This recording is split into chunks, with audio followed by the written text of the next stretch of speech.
Cześć, dzisiaj jedziemy do Karniowa, który obecnie leży w granicach Republiki Czeskiej, ale nadal znajduje się na Górnym Śląsku. Natomiast nie mogłam sobie darować odwiedzin w miejscu, w którym całkiem niedawno byłam. Jesteśmy przy byłej stacji Głubczyce Las. Bardzo tną nas komary, ale to jest strasznie ciekawe miejsce i zanim pojedziemy dalej, to kilka słów o nim. Za nami budynek stacji. A jakbyście nie wierzyli, że tutaj, w pobliżu właśnie popularnego kiedyś miejsca wypoczynku Górnoślązaków, faktycznie istniała stacja Głubczyce Las, no to jak widzicie, tory nadal istnieją, są ekstremalnie zarośnięte. Zresztą już mnie coś pogryzło, ale nadal, jak widzicie, istnieją. Widać, że ktoś się tym budynkiem interesuje. To jest budynek należący do PKP, który dawniej służył na potrzeby właśnie tej stacji Głubczyce Las. I dlaczego mówię, że ktoś się nim interesuje? Ponieważ w kwietniu, kiedy tu byłam po raz pierwszy, dało się jeszcze wejść. Już wtedy też zresztą te piękne zdobienia przykuły moją uwagę. No i z tamtej okazji skwapliwie skorzystałam. Niemniej jednak jest to pustostan. Wiecie, że jestem daleka od szukania sensacji w postaci duchów i łapania dusz z telefonem. Na przykład teraz tam spadło coś z drzewa po prostu. Ale kiedyś po prostu Marysieńka, czyli ten las, który otacza nas w tej chwili i który właśnie okalał stację Głubczyce Las, był uznawany za nocny azyl czarownic, a przez niektórych był także uznawany za miejsce nawiedzone. I dziś rzeczywiście, kiedy tutaj jedyne co może przejechać to pociąg widmo, a te zabudowania są w stanie, których chyba nie wróży sukcesu, jeżeli chodzi o sprzedaż tej nieruchomości, to cóż, to rzeczywiście można się tutaj poczuć jak w Blair Witch Project. Słuchajcie, kierowaliśmy się w ogóle w stronę Śleskich Rudoltic, gdzie już kiedyś was zabrałam, do pałacu. No i po drodze w miejscowości Rusin, Matejowice, absolutna perła się nam tutaj objawiła. No i po drodze się zatrzymaliśmy, żeby wam tutaj ten obiekt sakralny pokazać. W zasadzie był to obiekt sakralny, ponieważ od 2001 roku stanowi on własność prywatną i pełni funkcję mieszkalną. Jest to dawna kaplica poświęcona świętemu Antoniemu z Padwy i wybudowana z inicjatywy wrocławskiego prałata katedralnego doktora Józefa Neukircha w 1878 roku. Warto zwrócić uwagę na bezcenną tablicę poświęconą pamięci poległych i zaginionych w czasie Wielkiej Wojny mieszkańców okolicy. Zwróćcie uwagę na różnorodność nazwisk.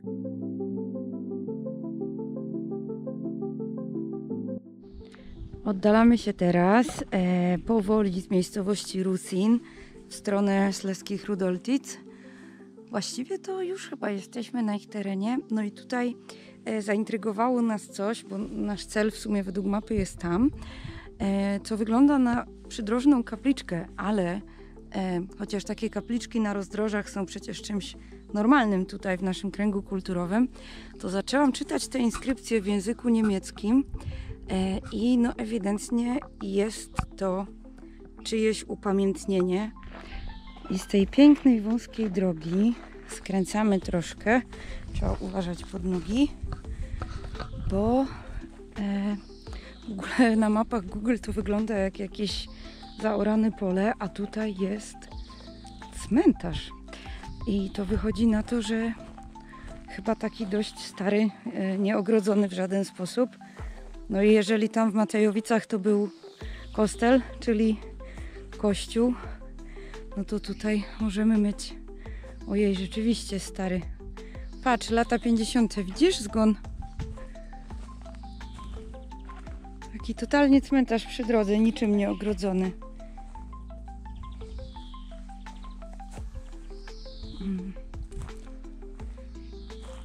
Ale jest też jakiś nowszy grób tam z tyłu, chociaż chyba odnowiony przez rodzinę, bo też, a nie, 2015 ostatni pochówek, 2022 nawet.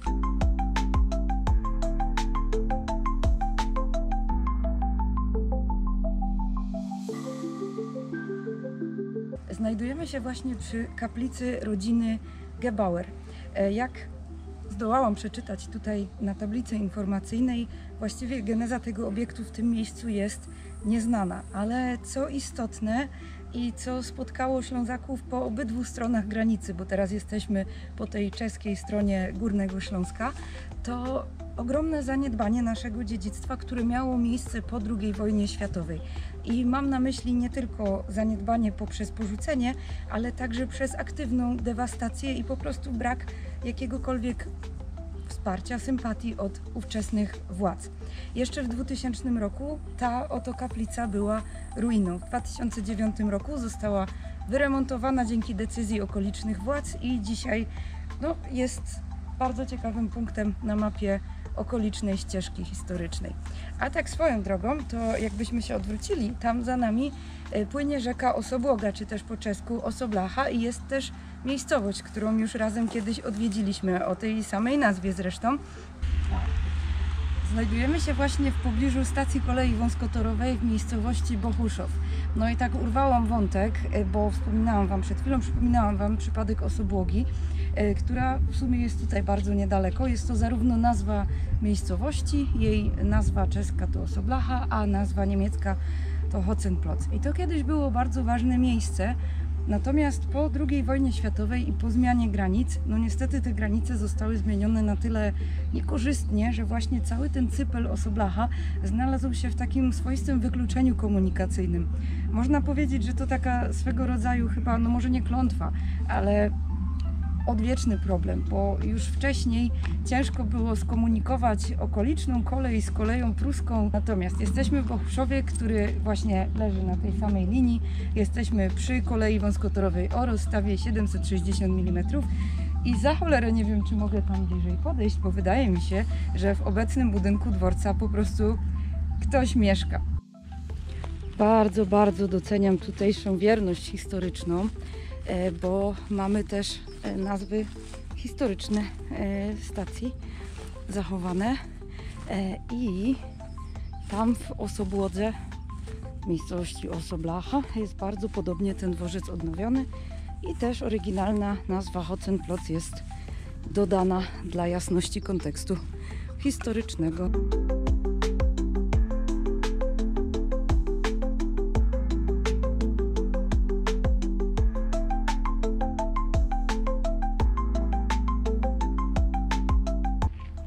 To mi z kolei do bólu przypomina taki wagonik używany pod ziemią w kopalniach, ale może to tylko zbieg okoliczności i jeśli ktoś wie, to niech proszę napisze.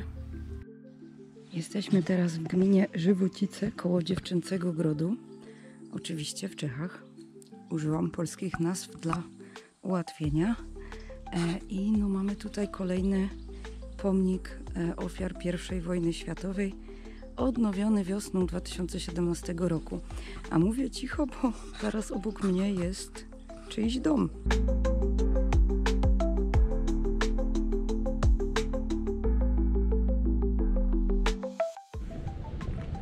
Jesteśmy teraz w miejscowości Dywczy Hrad, czyli Dziewiczy Gród.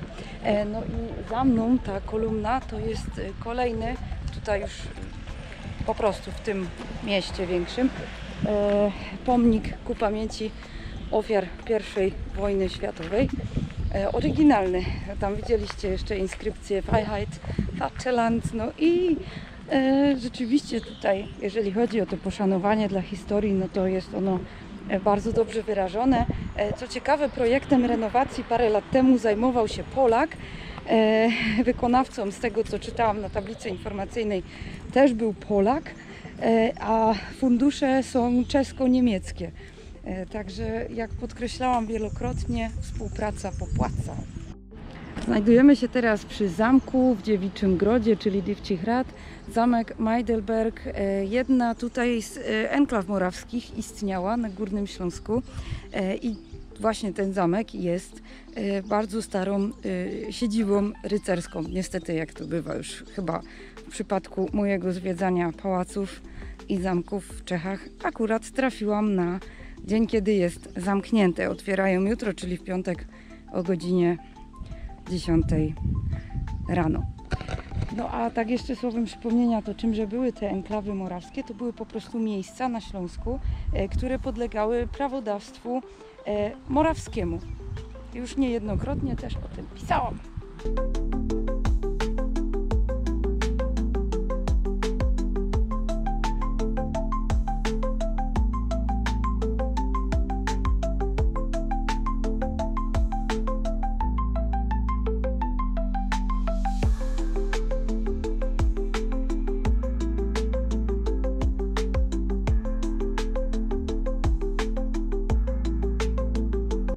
W drodze do Karniowa zahaczyliśmy także o stacyjkę właśnie kolei wąskotorowej w miejscowości Liptań. No i zobaczcie, wszystko jest wyremontowane, że tak powiem, na jedną modłę, natomiast jest to jak najbardziej komplement. Wszystkie te stacje mają dokładnie ten sam charakter. Są bardzo schludne, bardzo czyste i myślę, że wrócimy tutaj na przejazd całą trasą. Znajdujemy się tuż za miastem Albrechtice, a za mną, tutaj w tej pięknej głuszy, w tym idyllicznym krajobrazie, grobowiec rodziny Keil von Eichenturm. No i oczywiście my podejdziemy sobie bliżej, ale nie da się ukryć, że ten widok właśnie przez pole jest wręcz obłędny. I tutaj właśnie wśród jabłek dojrzałych w słońcu mamy nawet znak, którędy iść, żeby dojść do grobowca. Tutaj fragmentarycznie widok na miasto Albrechtice, a tam macie dominujący krajobraz, silosy zbożowe, które też od razu przykuły naszą uwagę, bo lubimy takie betonowe kolosy. Znajdujemy się w Albrechticach na Śląsku Opawskim, około 20 km od Prudnika, bardzo blisko granicy z Polską. Ale cały czas jesteśmy na Śląsku, na Górnym Śląsku w tym wypadku, bo w górnym biegu Odry. Tutaj właśnie w całej tej śląskiej magii mamy piękny grobowiec odnowiony rodziny Keil von Eichenturm. No i zaraz sobie podejdziemy do tablicy i dowiemy się, komu możemy zawdzięczać tak piękną renowację. Tutaj w ryzalicie widzimy herb rodu Keil von Eichenturm. Zresztą, jak się dowiedziałam, bo naprawdę nie wiedziałam tego wcześniej, byli to jedni z takich większych dobrodziejów, jeden z większych rodów tutaj właśnie w okolicy. No i mamy tutaj budowlę inspirowaną właśnie antykiem, powiedziałabym właśnie w takim stylu neoklasycystycznym. I tutaj od tej strony znajdziemy taką część, która kiedyś służyła jako mauzoleum, natomiast z drugiej strony jest przejście do podziemi, gdzie spoczywają szczątki dobrodziejów. A już wiem, że renowacja odbyła się w 2018 roku. Natomiast sama budowla pochodzi z lat 1907-1908. Ale pokażę Wam, co obecnie jest tutaj w środku, bo można zajrzeć za szybkę. No i troszkę się zdziwiłam. Tutaj widocznie są realizowane jakieś może zajęcia terenowe, no bo widzimy, widzicie tutaj, jeżeli chodzi o ten antyk, to tam za krzyżem mamy jeszcze fragmenty tego, co tutaj oryginalnie było na ścianach. No a tak to widzicie, mamy gablotki, rysunki, kaktusiki, więc tutaj może jakiegoś rodzaju zajęcia artystyczne się odbywają, żeby upamiętnić to miejsce. Baśniowo ulokowany neoklasycystyczny grobowiec rodziny Keil von Eichenturm został odnowiony w 2018 roku przez Lasy Republiki Czeskiej i stanowi element trasy turystycznej miasta Albrechtice. Grobowiec znajduje się u stóp wzgórza Dubi w dawnym parku zamkowym na skraju lasu. Jego projektantem i wykonawcą jest opawski budowniczy Julius Ludwal. Dawniej w krypcie spoczywały szczątki dobrodziejów z rodziny Keil von Eichenturm, a w części naziemnej mieściło się mauzoleum. Inicjatorem budowy był wnuk pierwotnego założyciela huty żelaza Keil und Lach, Heinrich Keil von Eichenturm. Zmarł w Opawie w 1914 roku i został przetransportowany do miasta Albrechtice, stając się pierwszą osobą z rodu pochowaną w mauzoleum. Kaplica trwała w stosunkowo dobrym stanie aż do lat 80. XX wieku, kiedy to złodzieje i wandale zaczęli ją dewastować i szabrować. W czasach komunizmu przedsiębiorcy i szlachta byli przedstawiani jako wrogowie narodu, zwłaszcza ci niemieckojęzyczni. Najgorsze jest to, że wiecie, to, że teraz tam w środku są gołe ściany i tak są pięknie umyte i wysprzątane i widać, że ktoś tu o to dba, no ale widzieliście te fragmenty tych starych ścian, tak jak one leciały oryginalnie, prawda, tych zdobień. I najgorsze jest że to wszystko poodpadało, to się nie wzięło znikąd, ze zwykłego zaniedbania, czy że coś stało po prostu opuszczone i wiatr to wywiał, tylko po II wojnie światowej dosłownie nie cofano się przed niczym i w zasadzie tutaj w tych ostatnich jej miesiącach, od stycznia 1945 roku, tylko czerwonoarmiści, którzy nacierali na Śląsk, w tym na Górny Śląsk, no rabowali i plądrowali groby i niestety są na to liczne dowody, ale niestety bardzo często zdarzało się też, że okoliczni mieszkańcy skuszeni wizją pozyskania klejnotów i kosztowności, czy może nawet po prostu pieniędzy, dzieł sztuki, również wpadali na tereny dawnych folwarków, na stare pałace, to znaczy do pałaców, które znali, które wcześniej były dla nich niedostępne, do mauzoleów, do grobowców. I niestety nie tylko wynosili, ale także dewastowali. Bardzo często takie miejsca stały otwarte i niezadbane przez wiele, wiele lat.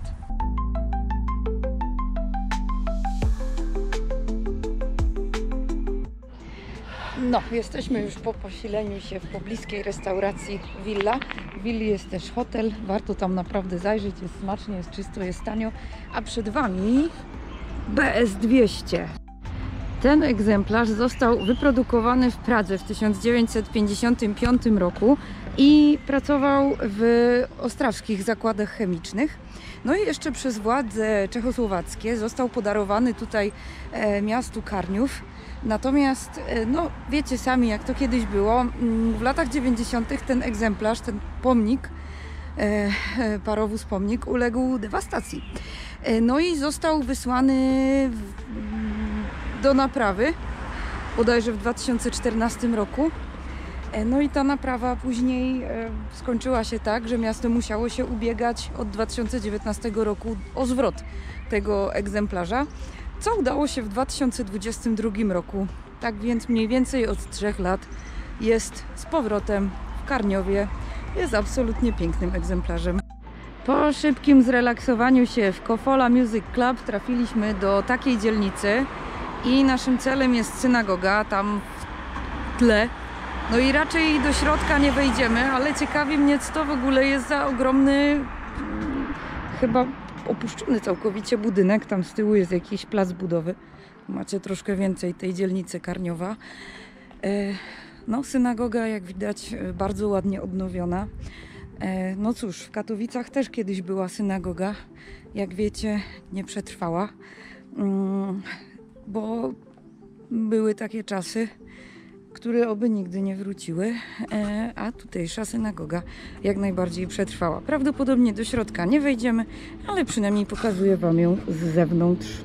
To dobry moment na wtrącenie słówka na temat historii samego Karniowa. Miasto powstało jako osada handlowa, a w XIII wieku otrzymało prawa miejskie. Przez wieki rozwijało się jako ważny ośrodek rzemieślniczy i tekstylny. W XIX wieku nastąpił dynamiczny rozwój przemysłu, szczególnie włókienniczego. W XX wieku miasto znacznie ucierpiało podczas II wojny światowej, a po jej zakończeniu zmieniła się struktura ludności w wyniku wysiedlenia Niemców. Kierujemy kroki w kierunku miejskiej synagogi projektu Ernsta Lacel, wzniesionej w stylu neomauretańskim i poświęconej 5 czerwca 1872 roku. Wcześniej w jej miejscu znajdował się żydowski dom modlitwy. Synagoga przestała pełnić funkcję miejsca kultu w 1938 roku, kiedy Karniów został zajęty przez niemieckie wojska. W przeciwieństwie do synagog w dzisiaj polskich Głubczycach, Ostrawie, Opawie i Ołomuńcu, które zostały zniszczone przez nazistów, ta świątynia ocalała jako jedna z nielicznych w regionie. Ze względu na korzystne położenie w pobliżu centrum miasta, budynek został przekształcony w halę targową. Po zakończeniu wojny synagoga pełniła funkcję magazynu, a od 1960 roku stała się siedzibą Państwowego Archiwum Powiatu Bruntal. W wyniku powodzi w 1997 roku, która poważnie uszkodziła zarówno archiwum, jak i sam obiekt, budynek został opuszczony. W latach 90. budynek został odzyskany przez gminę żydowską w Ołomuńcu, która w 2002